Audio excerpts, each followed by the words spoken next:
As I was saying, Doshon Farad here, News Siren. We are a channel, we are a show on the YouTube channel Extraction Attraction.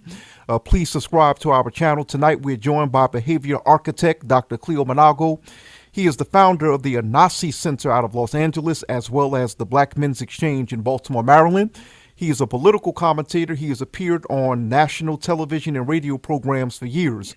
Most recently, he has appeared as a regular on Roland Martin's TV One and online shows. He speaks about issues that range from race to politics, but as a behavior architect, his primary focus is on healing Black mental health. Tonight, we'll be speaking with him about interracial dating. We're asking the question, is interracial dating harmful or is it beneficial to Black people? Dr. Manago, welcome.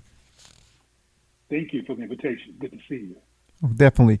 Now, Dr. Manago, okay, I'm going to ask you this question. Okay, going back 2 years ago, we were on a radio show together, and someone on the show was bigging up Byron Allen, for buying, all these networks and for employing Black people.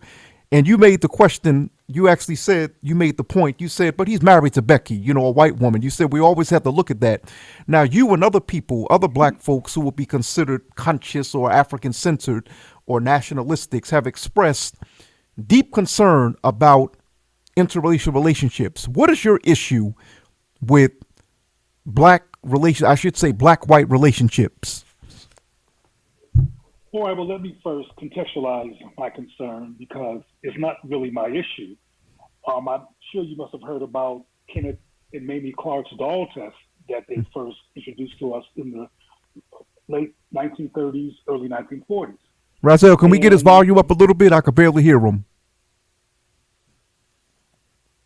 Can you hear me now? I can. You're perfect. Go ahead, Cleo. Okay. You may have heard, and I doubt that you have not, about Kenneth and Mamie Clark's doll test that they implemented in the late 30s, early 40s. And that doll test, in terms of its outcomes, and for those who don't remember the doll test, what Black children around the ages of 5 under 10 were asked to do was choose the Black or the white doll and which one they preferred and which one they didn't like and why. From the 1940s up until 2021, because a sister's name is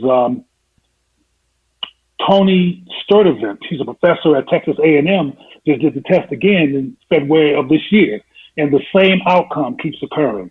The majority of the children choose the white doll. It's better than the Black doll, and it's not that simple. They literally say horrible things about the Black doll, and in some cases treat the Black doll pretty badly. As a matter of fact, in Sister Studevant's recent 2021 work that she did on this issue, they were putting the Black doll in a pot to cook it, and not the white doll. So this is not an issue of my perspective. This is an issue of cause and effect and the contemporary consequences of a phenomena of internalized anti-Blackness and white supremacy trauma trends that Black people are dealing with that we have yet to, on a collective basis, resolve, admit to, and address. And we have always had, along with being in that trance and dealing with that anti-Black trauma, a media system and an educational system that re-implies that Black is inferior, insignificant, and that whiteness is superior and more important than anything else. And all adults, at the risk of sounding sarcastic, but I'm very serious when I say this, all adults are former children. And if their trauma or anti-Black issues weren't resolved as children, they become adults with anti-Black issues.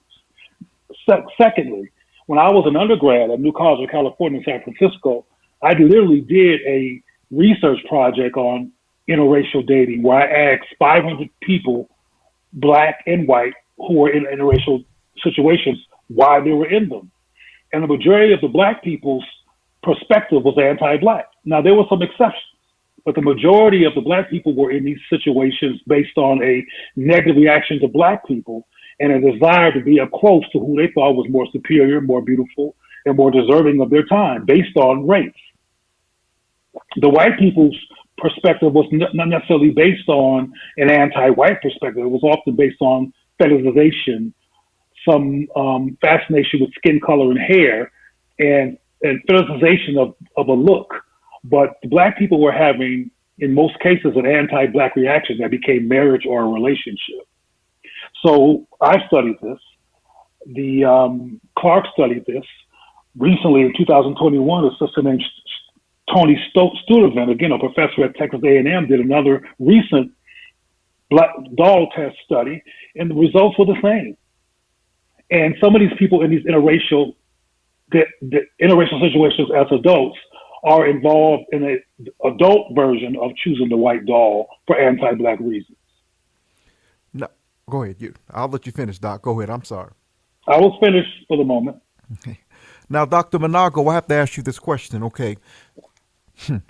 How would you respond then to such figures as, many of our most prolific black figures had white mates? Of course, Frederick Douglass, the fathers of Pan-Africanism, if you would. And of course, we have to mention our elder who we respect, Harry Belafonte. And I'm not at all asking you that to try to lambaste them. How would you respond to people that would say, look at Harry Belafonte, look at Frederick Douglass, they had white wives.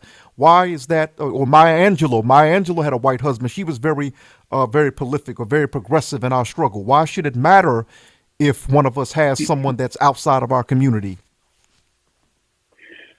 Now, this is your fault that I'm going to address this because you brought up these people's names, but I'm going to just say this.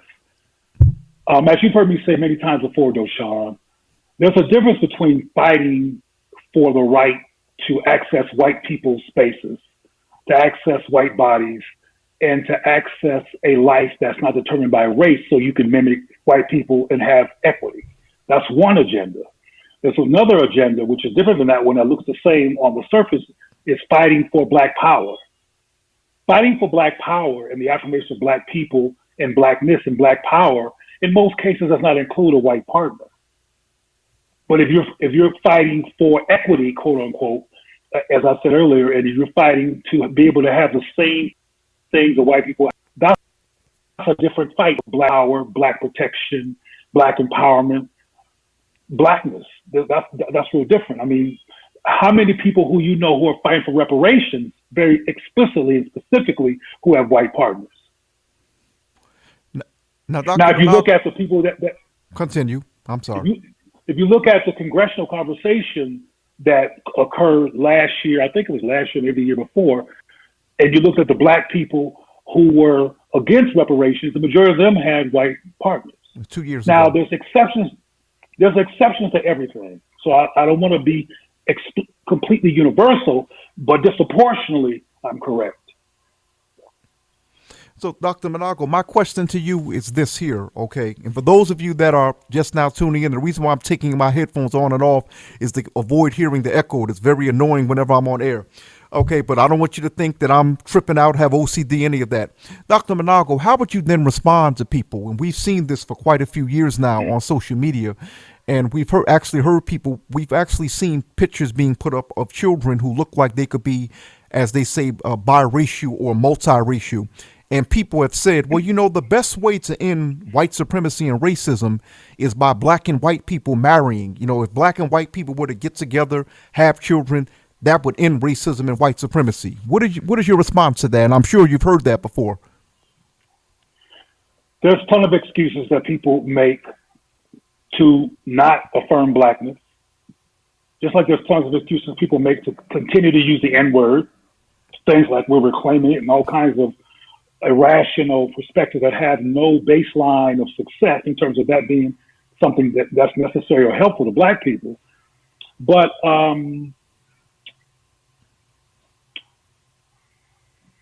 the best way to fight against white supremacy is to marry and love black people and raise powerful black children who love themselves in their own image and who are real clear on the importance of being black and black people and being committed and loyal to black power and black collective health and black well-being.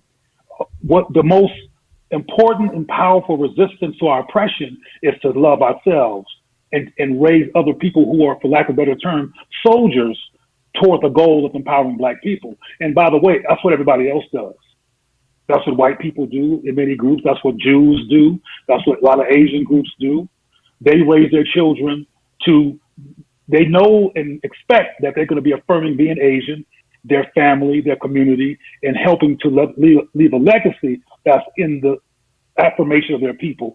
And we've done that too. Every time we've done it, there's been severe and brutal and murderous attacks and destruction of it. You've heard about Black Wall Street. You've heard about the other places that Rosewood, et cetera. Even the MOVE movement in Philadelphia. When Black people come together to love ourselves and affirm ourselves and not be Black white supremacists, there's an attack. And I also have to say, since I'm mentioning that, that the attack would not happen if Black people collectively defended these people or collectively rebuilt in resistance to the attack after the attack, and also learn during the next building to how to successfully defend ourselves and teach our children to be soldiers for Black power. So that's a myth, an excuse that first of all, let me just say this. If biracialism was a good thing for us, explain to me why a racist media, which still predominantly shows Black people in non-dimensional ways as criminals or somehow involved in law or incarceration or drugs or something like that, why would they keep disproportionately pushing biraciality in the media worldwide if it was a good thing for Black people while they're racist in every other category? Now, Dr. Manago, hold on now. I've heard you say that before. You've mentioned this for quite some time. I've heard you mention it on Roland in our conversations, but for people who may not be aware, what do you mean pushing biracialism, if you would? Clarify that. All right. Almost every show on television right now, if there's a Black character, his romantic part or her romantic partner is white. If you watch television commercials or watch billboards, you'll see the majority of Black people in relationship with somebody white, or you'll see, which takes a whole lot of intentionality, a biracial Black child in the ad with their white father or their white mother, and the Black parent's not even in the picture, even though it's clearly that the child is part Black by their hair and by how they look. When people make commercials are very intentional. These people are acting. In many cases, don't even know each other. So somebody went through a whole lot of planning to put together these families that have this biracial child, even when there's not two Black parents a Black parent in the commercial. So again, if you look at, and it's getting more and more, even cartoons. I mean, I actively watch the media and see this. Cartoons, corporate promotions of things, TV shows, the mass majority of Black people being depicted worldwide, they are with somebody white. And there's still lots of shows being produced where there's a Black person who's basically, in my opinion, isolated in this whole group of white people, but they have a lot of lines in the show, so it looks like they have an important role, but they don't know nobody Black. They don't have any Black people in their lives. And they definitely are not loving someone else Black. They're loving someone white. Everybody can see that these days because it's everywhere, disproportionately.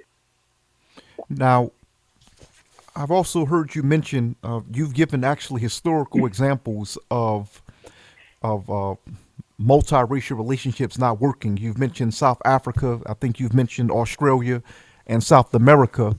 If you would kind of give us a snapshot of those situations that you mentioned to prove your point over the years. Well, if I'm clear on what you're asking me, in Australia and in Argentina and Peru, and there's a place called Cape Town outside of Azania, which most people know as South Africa. These places have become biracial manufacturing companies where people are being encouraged to only be with people who are either biracial or white to lighten the race or the group of the community. This has happened in Brazil. Brazil literally has a program called Blk. I haven't talked about it in so long. Blk. I forgot the name of the program. I'm gonna have to get it to you later so you can tell your audience about it. But it starts off with the word Blk, which means white. And it's a whitening program that the Brazilian government put in place to cut down the number of Black people being produced and encouraging Black people to be with white people and biracial people to be with white people. So essentially everybody will have a white look for the goal of using Black people's bodies as surrogates for populated white supremacy. Now that's happening in the United States of America too, by the way.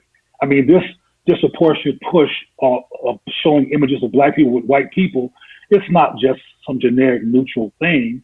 They go through a lot to create these commercials, as I said earlier, and it's an agenda. And black people, who are my primary concern, are watching this and having these, some of us are having these naive deductions, or this is a sign of progress. This is a sign of white people being less concerned about racism. But those are all the same type of white accommodationist mindsets that kept us from actually resisting this in the first place. Very recently, I was watching on YouTube a show about black people in the 1940s in music. And all you got to do is go to YouTube and look up black music 1940s, and you'll see videos by Fats Waller and others. And they have been promoting light-skinned and biracial people, particularly women, being the apple of black men's eye for over a century or so. And it keeps us confused. We use these nice terms like colorism to talk about what's really internalized white supremacy and the impact of whiteness being considered better than blackness, and that we're trying to lean toward whiteness in the spectrum of how people look prototypically as partners even more these days, basically so we can all do what happened in Argentina, in parts of Brazil and Peru, wind up light-skinned and more acquiescent to white supremacy now and control. Now, an issue that really burns me up, I always, there's something that I always bring up that I call the anti-black narrative. And of course, the anti-black narrative, it trashes black people, black women. But in this instance, as we're speaking about interracial relationships, Dr. Manago, how do you respond to this notion that keeps coming up that says that black men don't want black women, despite the many statistics that keep coming out explaining that most black men do marry black women? What do you think that's about? Why do we keep being portrayed as not wanting to have our sisters? Well, first of all, as I mentioned before, or I will if I didn't, the media is very powerful. You mentioned Harry Belafonte. You mentioned the other sister who did the song about the quote about the bird. What's her name? Maya Angelou and Frederick. Maya Angelou and Frederick Delos, who was biracial. So I think that makes it complex in this instance. But black people have been taught to act like this issue is not really a problem. And black women, while hearing this narrative, keep seeing high-profile black people not loving them, or wound up with a black woman who could pass for white if they were across the street, or who is light-skinned. So they see, no matter what's really going on in terms of the real statistics, Doshon, there's a tendency among the black men who are powerful in terms of fame. They're not powerful in real life. They just got a lot of powerful profiling. It hurts black women to their core to perpetually see black men not loving women who can easily look black, like who don't look like Kamala Harriss. So the statistics, which shows what we both do, are invisible. What's breaking women's heart is what Harry Belafonte did, what Sidney Poitier did, what people whose names escape me, who are more part of contemporary culture, the short light-skinned dude, Legend. And I can't remember these people's names these days because I don't pay that much attention to popular culture. But the tendency to run after white people or people who are not black women in terms of popular culture, there's still a phenomenon that scars the hearts and souls of black women, despite what's really going on. They don't know what's really going on. For example, and this is just to make a point, most black fathers are quite responsible. Most black fathers are tending to their children and taking care of their children. But if you watch TV or even hear jokes from blacks and whites, you're really lucky if you know your father, or if your father is black and taking good care of you, you are an anomaly. According to the statistics, that's not true. But we pay more attention to what we see in media than what we actually review through statistics, which most of us pay no attention to. For example, and I'll give one more to make my point. You've heard the term white on white crime. Mm-hmm. Well, statistics show that the majority of the crime in this country, based on real numbers, are done by whites. And even if you look at the issue from a perspective of proportion, white people are killing each other in the thousands every year, but there's no such thing as the term white on white crime.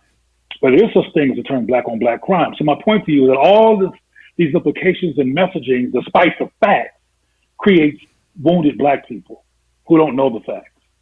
Now, Dr. Manago, we actually have a question from one of our viewers. Sister Reese says, so what do we do when we run across black men that don't want to be with us?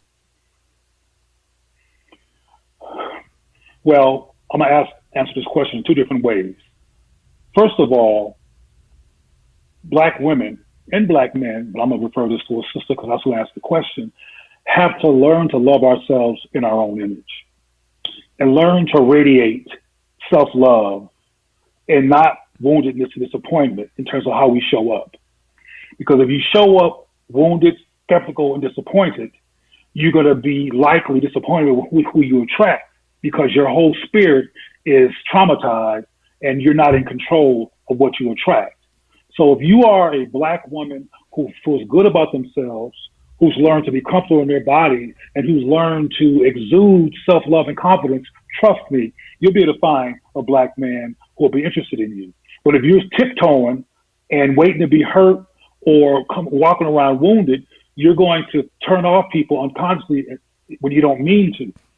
So that's the first thing.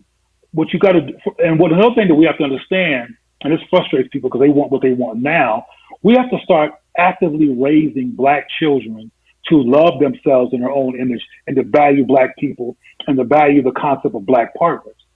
See, unfortunately, what I'm recommending right now is still not a norm in our community.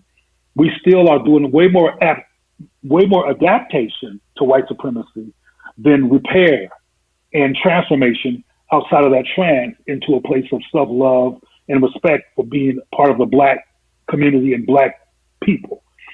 I mean, we still racialize ourselves, and this is not a tangent. This is part of the answer.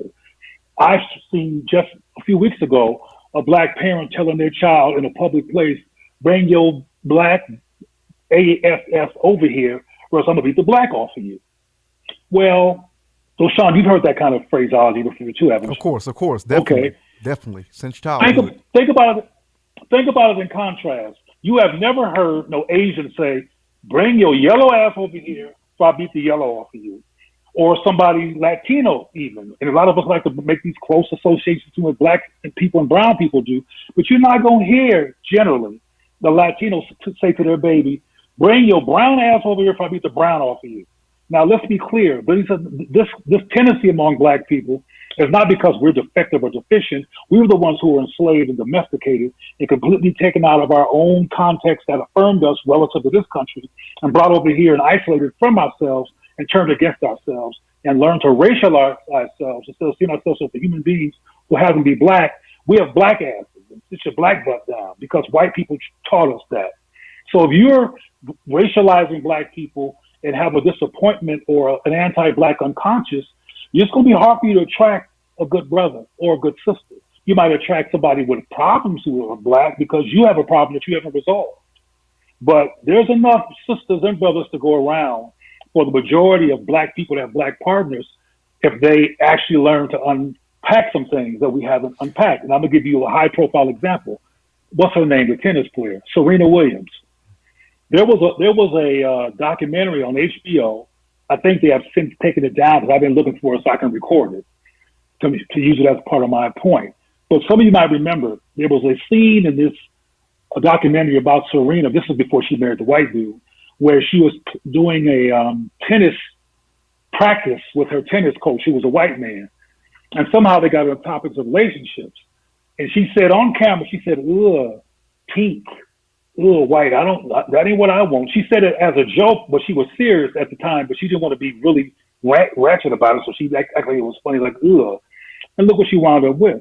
It's my perspective that her anti-black unconscious and her frustration and trauma around being black got in the way of her flowing into a room with the kind of energy and effervescence that would get a brother to walk in her space and stay in her space. I think she unconsciously was turning brothers off because of her unresolved issues with being Black herself and wasn't really healed. So she wound up settling for a white man because she wanted to have children before it was too late, because when she dated the brothers, for some reason it wasn't working out. Well, now see, so I hope that made some sense. Well, now, Doc, it's interesting that you mention that, because the response from many people, many Black people, many Black women in particular, but a few Black men, they said, well, why should we get upset with Serena when none of the brothers wanted her? That is actually what was going around when there was some concern from many segments of the Black community about marrying the white man. Doshon, neither one of us live under a rock. I know so many Black men who like the body style of Serena Williams.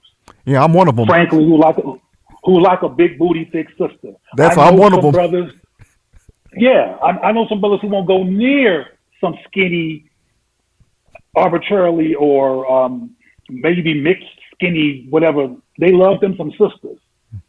However, if you are not ill at ease and unresolved with Black trauma, which I would say was the majority of Black people in this country, and you're looking at Black people through a white accommodationist judgmental lens, and if you hyper judging Black people, for example, this might sound like it's a reach, but I'm going to make the point anyway.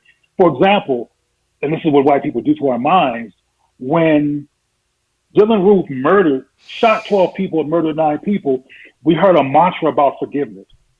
And there was some new mantras about forgiveness since and before that, after some white people did some horrible stuff. Remember what happened when that brother Botham Jean was murdered, and his murderer was hugged by the Black judge and the other cop. That don't happen. I'm saying that.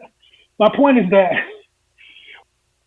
we come to the room with money, unresolved anti-Black trauma, and a crazy white accommodationist unconscious love affair with them that has us basically having a meltdown in front of each other that's anti-Black, which either turns other Black people off or creates conflict between Black people, that makes us have a hard time coming together and having harmony, because we're trained to be white accommodations, not Black accommodations. And somebody like Serena Williams, who was in the scenario full of white folks and full of white accommodations and on their grounds and playing inside of what's typically their arena, without having some kind of guidance around resolving the likelihood of internalized anti-Blackness, which both her and Venus suffer from, then she's likely to be in that position. Now, these people who are saying they should be mad at her, I'm not saying for us to be mad at anybody. Like you've heard me say many times, being Black and being mad at Black folks for being anti-Black is like being mad at somebody for limping after a car crash. We've been through some stuff, and we have been trained to not deal with it, but to get over it.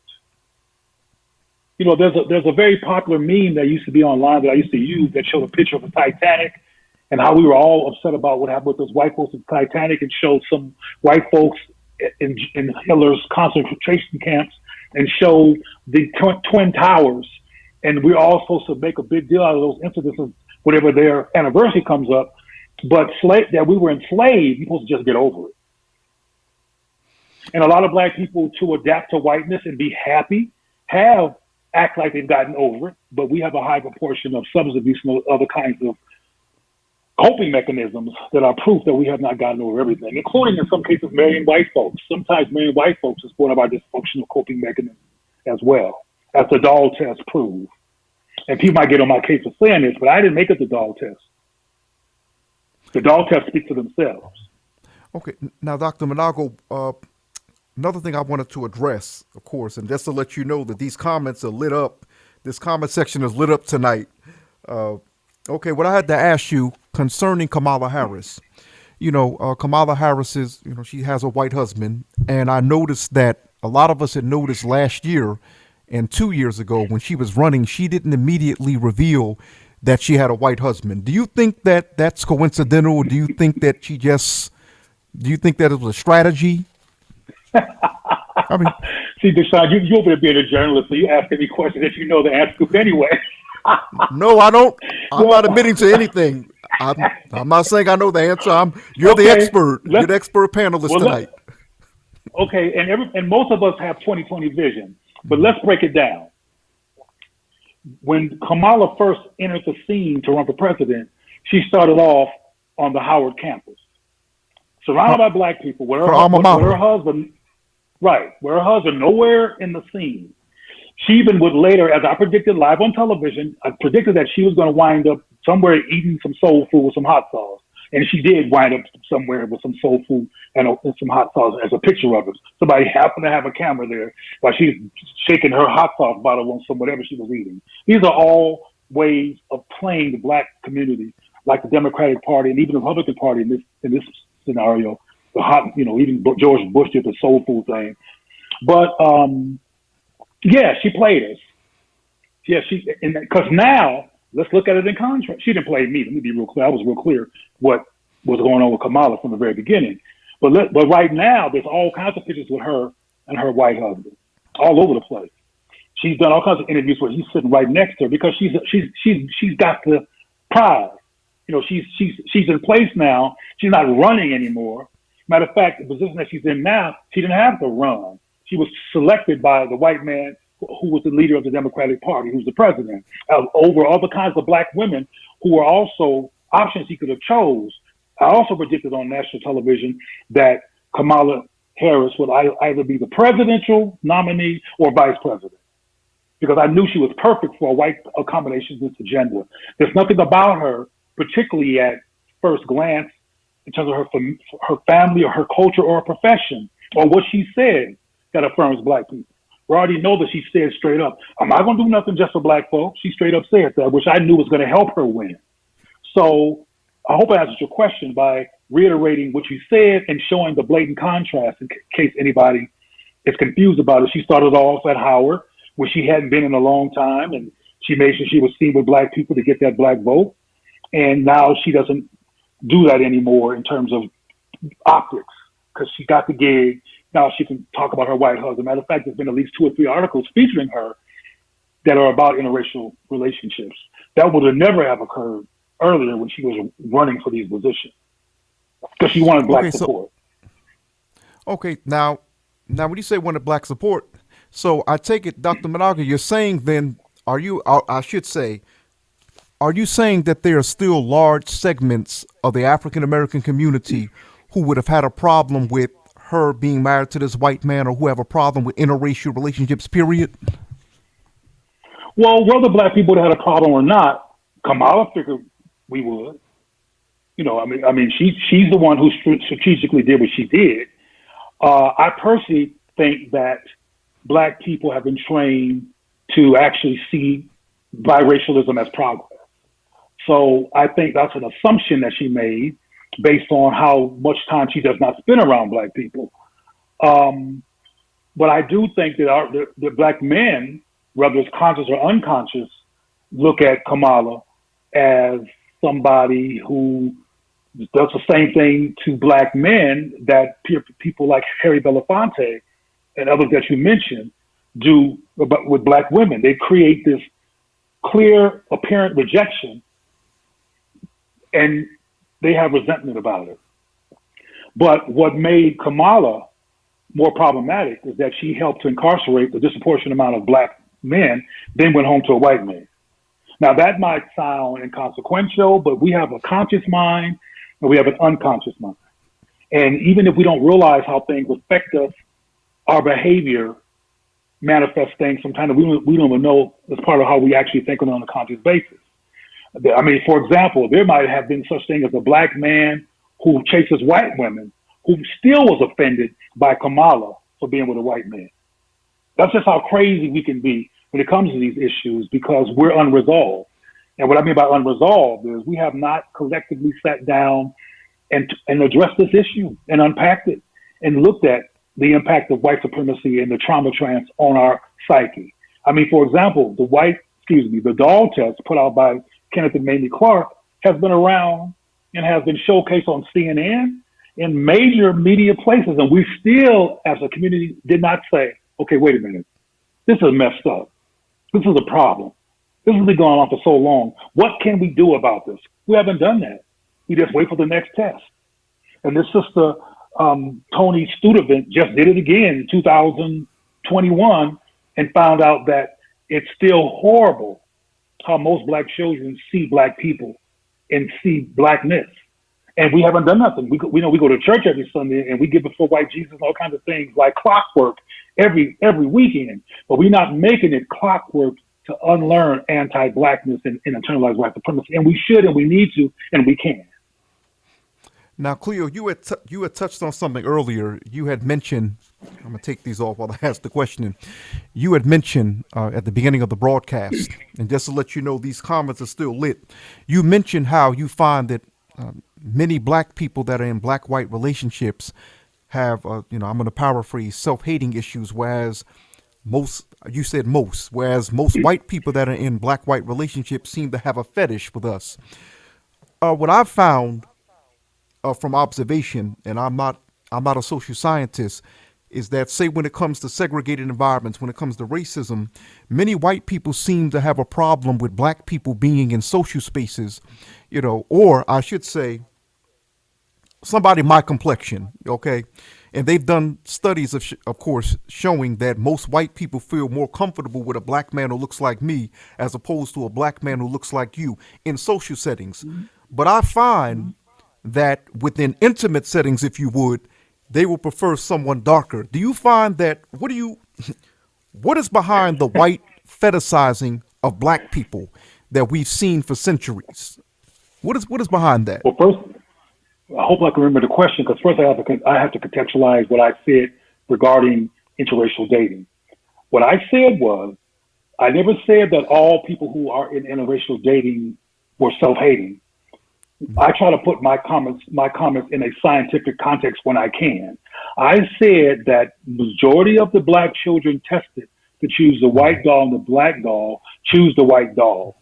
I also said that I did my own study on interracial dating as an undergrad when I was going to college in San Francisco, and based on the sample size that I used, which was I said 500, but I made a mistake.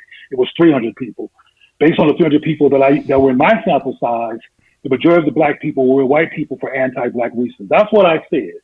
I want to universalize the issue. I can, but I might as well depend on the science first before I go any further. Your question was, in social settings, it seems like they prefer people who look like you, but at nighttime, they want to be with some chocolate. Yes. And that's what you said. Yes. Look, I'm going to try to answer that without being too graphic here. Just because somebody pays to sleep with a prostitute does not mean they love them. Just because a man is sexually attracted to a woman and goes and purchases her does not mean that he has respect for women. She is a fetish. She is a tool. She is a thing. When it comes to black people, and I'm choosing my words, which I don't like to do. I typically don't choose my words, and I'm going to stop right now and just not choose them and say that black people carry an essence, a spirit, a swagger, a sensuality, a genius, a brilliance, a fire, that when white people who want to be with black people want to be with black people, they want to go to the source. And frankly, from their perspective, I think that you and I, because I look at you as black, so I think you and I have the same energy, fire, source, etc. Because we come from the same source, and you're definitely tapped into that source. But white people, Dr. Wellesley used to talk about how much they like black coffee. Dr. Wellesley, Dr. Frances Cress Wellesley, in case anybody don't know who I'm talking about, she talked about how much they like chocolate. She talked about Jeffrey Dahmer, who was a mass murderer and serial killer out of Milwaukee, who murdered and killed and ate and consumed the bodies of black people. So when they are going to fulfill a fetish, they go to the root. And people who look like us, in terms of people who are like that, look more like the root, and are seen more as the source of that swagger, that brilliance, that sexuality, that sensuality, etc., that they want a piece of at night. And some of them want a piece of it in the daytime too. That's why some of them are marrying Serena, Perry Belafonte, Sidney Poitier, and the whole list of people that we can think of. They want a piece. Some of them want a piece temporarily. Some of them want a piece full time, and those are the ones who get married. So Cleo, I want to. So I take it though, it's not an accident when you look at like various news programs. Like for example, when we look at CNN, and when we see a Kamal Bell, Don Lemon, Van Jones, they have white spouses. So I take it that's not accident. Oh, That's not. well, as you heard me say, I've been talking about that for years. There's no such thing as an accidental pattern. Let me say it one more time. There is no such thing as an accidental pattern. If it's a pattern, it's not an accident. And white folks have almost 70 million people they can choose to do whatever they want to choose them to do. So when they choose certain types of black people, they're doing it based on their agenda. For example, the reason I knew that Biden was going to choose Kamala, who I used to call Obama, which is a whole other conversation, is because he wanted the whitest, most white accommodationist person that he had to tolerate as he was forced politically to make that choice. But getting back to the other issue, it's pretty obvious that black people are used the way white people want them to be used on their terms. As you mentioned, the three black men who have their own show on the Caucasian News Network or CNN all have white partners. Don Lemon, Van Jones, and the brother, the comedian whose name always escapes me, Bell. Come out. They all have white partners. And there's a show that people talk about when they try to make me wrong in terms of an example for positive black couple. There's a show called This Is Us. I think it's called This Is Us or Just Us or This Is Us. This Is Us, the black couple, the father who everybody's impressed with, or the husband, was literally created by white people. He was saved from a drug-addicted black mother who died, and a father who was a dope addict who eventually died of AIDS. This is all fiction, all created from the imagination of white people to put on television, and they made up these parents who were dysfunctional, and a white savior came along and took the baby from his screwed up black parents and raised him to be the perfect black husband to a black woman. On the subconscious, that's messed up. What would have been better, but in this society, it's a fantasy, is for that brother to come from functional, loving black parents. I mean, since they're being fictitious and making it up in the first place, and this is a rhetorical question, why not give him two loving, healthy black parents who produce him to be a loving, healthy black man who married a black woman? Well, all the things that happen in the media is for white folks. It's to accommodate whiteness, it's to accommodate white power, and it's to perpetuate a conscious or unconscious loyalty among black people to white people. And so we don't understand. No, I'll just reiterate saying that we don't see that this is going on, so we fall for it. And if black parents taught their children to decode the media, to understand that we live amidst a corruption called white supremacy mythology that's wrong, not you, baby, not you, black baby, not you, Daquan or Shaniqua or whatever we're going to name our child, Aisha. You're not what's wrong. It's this corrupt media system that's wrong. So when you sit in front of the media, baby, I want you to understand that even though these cartoons are funny or this show is funny, it's imbalanced because of corruption and whiteness being wrong. And we don't do that.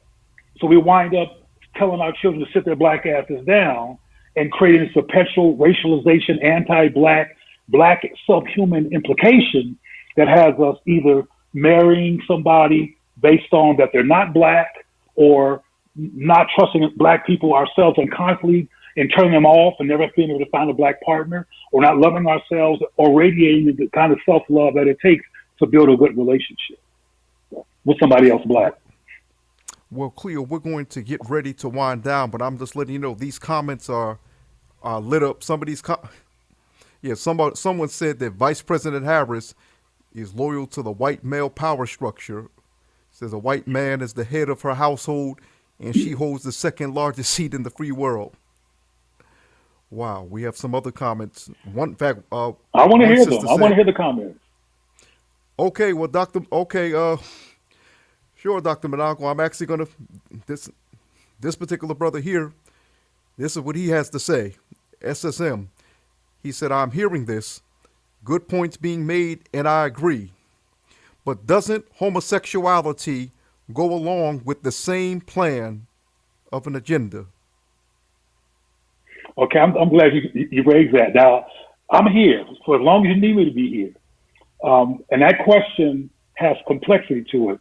The show, if I'm not mistaken, it's not about homosexuality, right? That's not what the show Right. is about. And what kills me about these people with this homosexual obsession is you could be talking about chicken, horses, toilet paper, clouds, and the moon, and they're the ones who bring in homosexuality. Homosexuality is not at the top of my agenda. It's not relevant to this conversation. Now, I can talk about it quite well and quite rationally, but there's an important question in what he's saying that I want to address, but there's also an important symptom that we need to address. That's the reason for this question.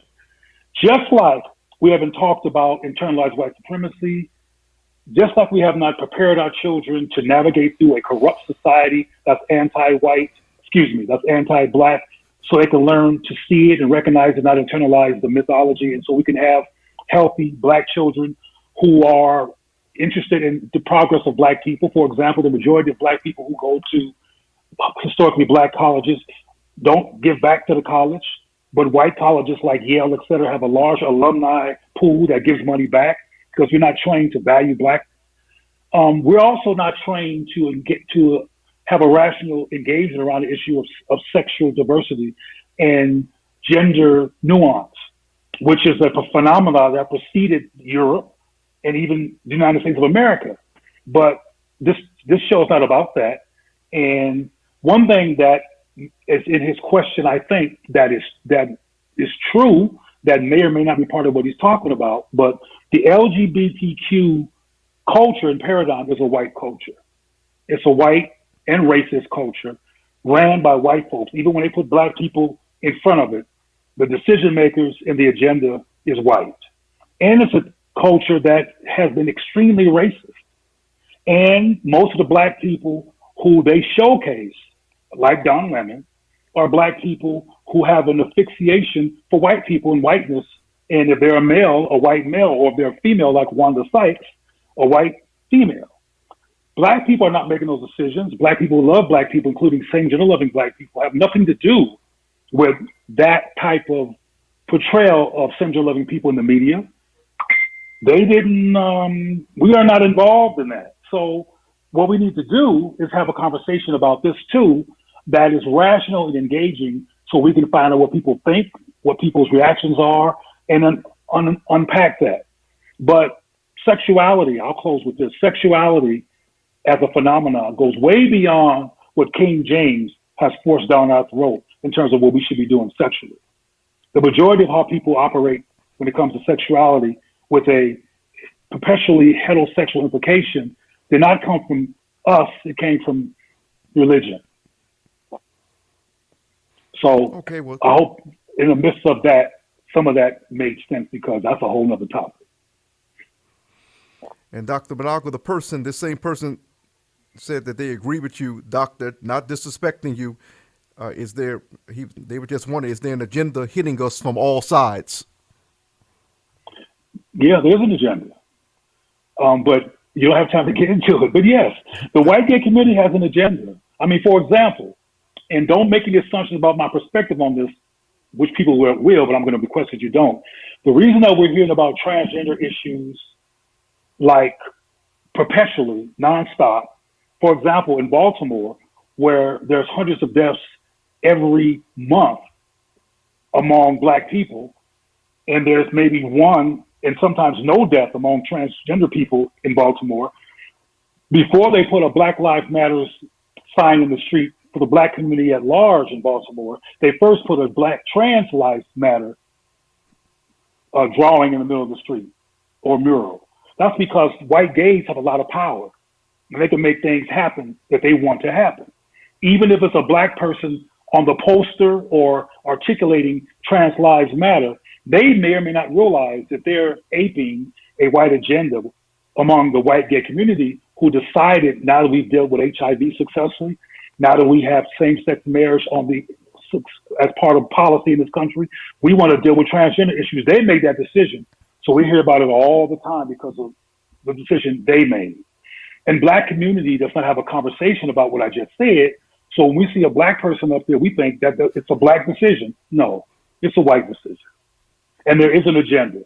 For example, we talk about transgender issues all the time and hear about it all the time. It's because of their agenda. For example, and there's other agendas that they have too. Okay, Making well, sure that continue. Go ahead, Cleo. making sure that all the well-known same-gender loving people in media have white partners is their decision. RuPaul, Rhonda Sykes, Lee Daniels, and there's other names. They all have white partners because white people chose them and said, okay, they literally love us, so they're safe. We'll let them have the gig as the producer of Billie Holiday or whatever. We want people that we can trust who have our back as white people to be the black voices in media to keep black folks confused, whether they're homosexual or heterosexual. Well, Dr. Manago, we're going to get ready to wrap up. We have a few seconds left. You're 8:59, and we said we wouldn't keep you for more than an hour. I would like to thank members of our viewing audience, listening audience for tuning in. Dr. Manago, is there anything else you want to say? Where people can reach you, where they can find you before we go off. Well, what I want to say to start is I'm a problem-solving person. I don't believe in wallowing in black trauma and black post-white supremacy trauma trans pathology. Our solutions are right in our hands. For example, I hear sisters talking about those who are, because it's not all brothers that they are disappointed with, but there are some sisters who claim that they're disappointed in brothers. And I say, well, you raised most of the boys. So take advantage of your position of power and influence and teach them how to love themselves, how to love a black partner, and how to be healthy partners to black people and invest in blackness as a way of life like every other group does with their people instead of telling them to sit their black asses down. You're in control. You're in the driver's seat of how a child turns out. Even if the father's there, children still tend to spend most of their intimacy time with their mothers. So take advantage of that, sisters. Bottom line is that all the anti-blackness that we're going to continue to experience in the media, we can actually decode it, learn to recognize it, and deflect it, and see it for what it is, and go, no, I see it. I'm not letting that come in my psyche. I know that I recognize the corruption, and I'm not having it, and I'm teaching my children not to have it. We can change this whole trajectory if we teach our children the truth about white supremacy corruption as a cultural norm, as a media norm, and as an educational system norm, and teach us to love ourselves in our own image and defend and protect black people. I can be reached at Cleo Manago by my first and last name at Facebook, Instagram, Twitter. I think those are the only ones I'm at. I can be found on Google as my name. Please go to the Amasi.org website. Amasi spelled Amaffi. A as in Apple, M as in Mary, A as in Apple, two S's as in Sam, I.org. And you'll see a pretty good overview of the work that I do, along with the Black Music Exchange and the other work that I do in media, etc. You can pretty much find a lot of it through a Google search. However, you'll find a lot of misinformation about me on Google as well. There's been a major fight against my whole profile and who I am on Wikipedia, who always minimizes me and my work because they look at me as a threat. And as you know, Wikipedia is a free form that anybody can control, and they've been oppressively controlling my image wherever they can. So if you want to know who I am from a reliable source, I'm that source. Thank you, brother, for inviting me to your show. I appreciate it. I hope I made some sense. Dr. Cleo Manago, actually, no, brother, you laid it out. You made it plain, as Brother Malcolm used to say. And we appreciate you for joining us, as well as members of our listening audience, our viewers. We thank you for your comments tonight. Please don't forget to subscribe to Extraction Attraction. You're listening to News Siren. I'm Doshon Farad. Make sure you share this episode. And once again, I'm going to remind you, please subscribe to Extraction Attraction. My show, News Siren, is a part of the Extraction Attraction News Network, YouTube. And we'll join you again very soon. Have an excellent night. See you soon. Hotep.